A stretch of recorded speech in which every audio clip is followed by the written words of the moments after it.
கண்ணீரோடு காப்பாற்ற வேண்டும் என்று கதறிய தமிழர்கள் இவர்களை அழைத்து வந்த மிடாலயத்தைச் சேர்ந்த ஏஜெண்ட் ஏமாற்றி பணம் பறித்துவிட்டு இவர்களை நடுத்தெருவில் நிற்க வைத்து ஓடி போய்விட்டதாக தெரிய வருகிறது. இவர்கள் ஒருவேளை சாப்பிட உணவு கூட இல்லாமல், குடிக்க தண்ணீரும் இல்லாமல், உடுத்த உடையும் இல்லாமல் தவித்து வரும் இவர்களை காப்பாற்ற இந்திய அரசு முன்வர வேண்டும் என்று மக்களின் கோரிக்கையாக உள்ளது. எல்லாருக்கும் வணக்கம். நாங்கள் தமிழ்நாடு, இந்தியாவில் தமிழ்நாட்டில் கன்னியாகுமரி மாவட்டம். எனக்கு சொந்த ஊர் கிராமம். இந்த தம்பியில் ஊர் வாணியகுடி, கன்னியாகுமரி மாவட்டம் வாணியகுடி, குளச்சல் பக்கம். இந்த அண்ணனுக்கு ஊர் கன்னியாகுமரி மாவட்டம் புதூர், மண்டைக்காடு புதூர். இந்த அண்ணனுக்கு ஊர் பள்ளம், நாகூர் பக்கம். இவர் மண்டைக்காடு புதூர், இவர் 2 பேரும் மண்டைக்காடு புதூர்.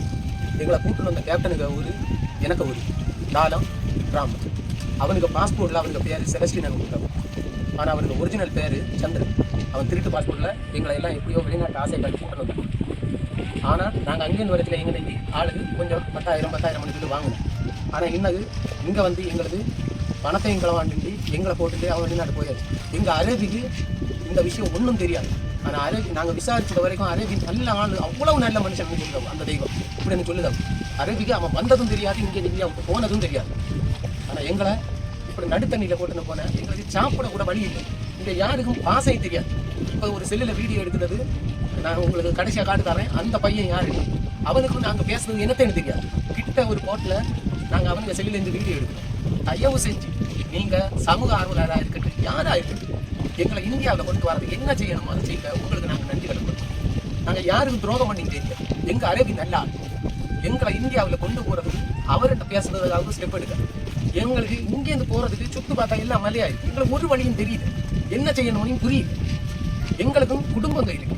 5 குடும்பத்தை கூட்டு ஒருத்த போனானே அவனை நாங்கள் பழி வாங்க விரும்பல. எங்களை வாழ விட சொல்லுங்க, இந்தியாவுக்கு கொண்டு வர சொல்லுங்க. நாங்கள் யார் என்ன பிச்சை எடுக்கணும்னு தெரியாது. பிச்சை எடுக்கணும்னாலும் இங்கே பாச தெரிஞ்சாதானே தெரியும், என்ன செய்யணும்னு தெரியுது. இன்னும் இந்த 5 குடும்பம் அங்கே இருக்கு. இவங்க அப்பாவுக்கு உடம்பு சரியில்லை, அவங்க அம்மாவுக்கு ஆட்டுட்டாங்க. இவங்க அப்பாவை ஆஸ்பத்திரியில் வச்சிருக்கு. எந்த ஆஸ்பத்திரி? நிறைவேற்றில் வச்சிருக்கு. இன்னும் விசேதரவில் போட்டுருக்கோம். இவங்க அப்பாவை ஆசாரிப்பழம் வச்சிருக்கு. இப்படி எல்லா குடும்பத்திலையும் பிரச்சனை இருக்கு. நாங்கள் இந்த பிரச்சனையை அவங்க சொன்னா எப்படி இருக்கும்? எங்களை போட்டுன்னு போனா ஊர்ல இருக்காங்க. அரேபி வந்து அவன் சொன்னாதான் அனுப்புவான்னு சொல்லிதானா என்னன்னு தெரியாது. எங்களுக்கு பேசுறதுக்கு யாரு வேணும்? எங்களுக்கு இதை எப்படி ஷேர் பண்ணணும் என்னன்னு தெரியாது. நாங்கள் ஒரு வீடியோவை உங்களுக்கு அனுப்புதாரோம். இந்த வீடியோவை நீங்க எல்லாருக்கும் அனுப்பிவிடுங்க. உங்களால முடிஞ்சா இது நல்லா இருக்கும். உங்க பக்கத்துல கன்னியாகுமரி மாவட்டத்தில் இருக்க ஸ்டேஷன்ல ஒரு இடத்துல காட்டினாலும் எங்க வாழ்க்கை முன்னேற ஆட்டோமேட்டிக்.